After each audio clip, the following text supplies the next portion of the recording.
மக்கள் மொழி பேசும் என் இனிய தமிழொலி நேயர்களுக்கு என் அன்பு வணக்கம். நான் உங்கள் விஜய் அபிநயா.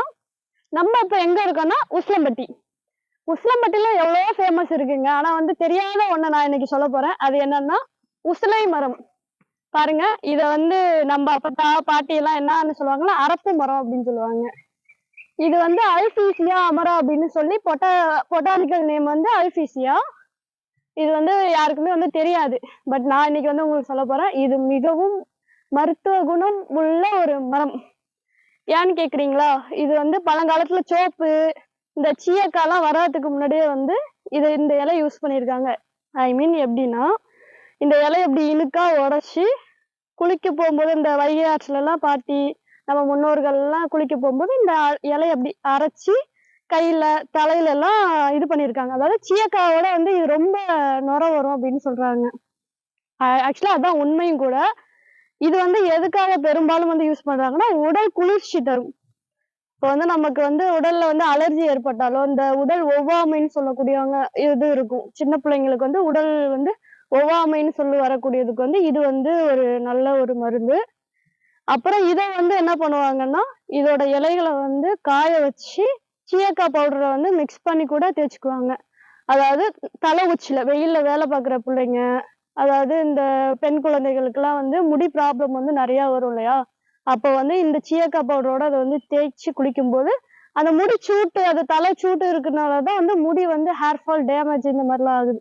அதாவது இந்த நுனி முடியெல்லாம் பாத்தீங்கன்னா வெடிப்பு வெடிப்பா இருக்காது. எனக்கு கூட வெடிப்பு இருக்கு. அதனாலதான் நானுமே இதை யூஸ் பண்ண போறேன். யூஸ் பண்ணிட்டு நானும் உங்களுக்கு நானே யூஸ் பண்ணிட்டு நான் உங்களுக்கு ரிசல்ட் சொல்றேன். அதுக்காக இதை பறிக்கிறதுக்காகவும் இங்க வந்திருக்கேன். பிளஸ் இது அந்த வெடிப்பெல்லாம் இருக்காது. அதாவது இந்த முடியில இருக்கக்கூடிய வெடிப்பு இந்த மாதிரிலாம் இருக்காது. முடி நல்லா இந்த கஞ்சி தண்ணின்னு சொல்லக்கூடிய வடித்த கஞ்சி அப்படின்னு சொல்றாங்க இல்லையா?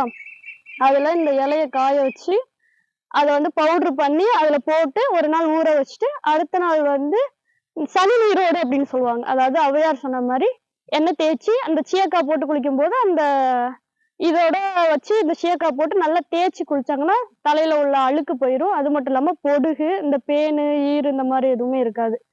உடம்புக்கு குளிக்கும் போகும்போது இது நார்மலா நம்ம அந்த எண்ணெய்னு சொல்லக்கூடிய நல்லெண்ணெய் தேய்ச்சி குளிக்கிறாங்க இல்லையா உடம்புல எல்லாம், அந்த பாடி ஹீட்டு குறையிறதுக்கு அதோட சேர்த்து இதையும் சேர்த்து குளிச்சா அந்த ஃபுல்லா பாடி நல்லா ரிலீஃப் ஆயிடும், ஃப்ரெஷ்ஷா இருக்கும். ஸோ இதுல இவ்வளவு பெனிஃபிட் இருக்கு. ஆனா இது எத்தனை பேருக்கு தெரியுங்கிறது இன்ன வரைக்கும் யாருக்கும் தெரியல. ஸோ இந்த காடு முழுக்க உசிலை மரம் மட்டும்தான் இருக்கு. இதுல இருக்கக்கூடிய ஒரு கிளைய கூட இங்க யாருமே எடுத்துட்டு போகல. யாருன்னு கேட்டா நம்ம பாட்டி முன்னோர்கள்லாம் பயமுறுத்தி வச்சிருக்காங்க. இது ஒரு பேய் மரம் அப்படின்னு சொல்லி பயமுறுத்தி வச்சிருக்காங்க. இந்த காட்டுல கோயில் கூட இருக்கு. ஒரு பெருமாள் கோயில் இருக்குன்னு சொன்னாங்க நாங்க வரும்போது. அது இங்கதான் இருக்கு. பொண்ணுங்க போகக்கூடாது, அதாவது வயசுக்கு வந்த பொண்ணுங்க தீட்டு கன்னி தீட்டு இந்த பொண்ணுங்கெல்லாம் போகக்கூடாது அப்படின்னு சொல்லி பயமுறுத்தி வச்சிருக்காங்க. ஏன்னா இது ஃபுல்லா பொட்டல் காடு அப்படின்னு சொல்லுவாங்க. பாத்தீங்கன்னா அந்த கோயில் கிட்டதான் நிக்கிறேன். பொட்டல் காடுன்னா இது வறண்ட நிலப்பகுதியிலையும் கூட இந்த மரம் வளரும் சொல்லுவாங்க. இந்த விதையெல்லாம் எங்கேயும் போட்டா பிடிக்காது, இது எந்த ஒரு யூஸ்மே கிடையாது அப்படிங்கிறாங்க. ஃபுல் அண்ட் ஃபுல்லா பொட்டல் காடு. இந்த வறண்ட நிலப்பகுதியில வளரக்கூடிய மரங்கள் தான். பாத்தீங்க, ஒரு மரம் கூட வேற மரம் இல்லை. இது இந்த காட்டு ஃபுல்லாவே உசிலை மரம் மட்டும்தான் இருக்கு. அதாவது அரப்பு மரம். அரைச்சி தேய்ச்சி குளிக்கிறதுனால இதுக்கு அரைச்சி குளிக்கிறதுனால அரப்பு மரம்னு பேர் வந்திருக்கு. பாருங்க எவ்வளவு. ஆனா ஸ்மெல் மைல்டா தான் இருக்கு. பெருசா ஒன்றும் இந்த ஸ்மெல் எல்லாம் இல்லை. ஆனா இவ்வளவு பெனிஃபிட் இருக்கு. ஒரு கருவேலம் இலை மாதிரிதான் இருக்கு. பாத்தீங்கன்னா கொஞ்சம் பெருசு பெருசா தான் இருக்கு.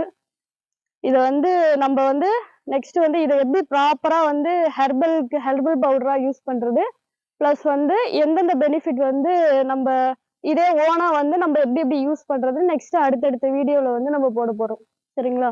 நீங்களும் இதை கண்டிப்பா எங்கேயாவது பாத்தீங்கன்னா ஓ இதான் உசிலை மரமா அப்படின்னு சொல்லி கேட்டு இதையும் யூஸ் பண்ணி பாருங்க. ஏன்னா இந்த காலத்து பொண்ணுங்கெல்லாம் நிறைய ஷாம்பூஸ் எல்லாம் யூஸ் பண்றீங்க. ஹெட் அண்ட் ஷோல்டரு, ஐ மீன் ப்ராக்டிக்கலா சொல்றேன்.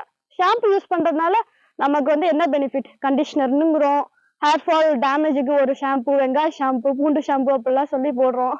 கண்ட பேஸ்ட், ஹேர் பேக் எல்லாம் போடுறதுக்கு எல்லாம் நம்ம ரெகுலரா தேங்காய் போடுறதுல இதுவும் ஒரு மைல்டா ஒரு வச்சு அரைச்சி போட்டுக்கலாம்.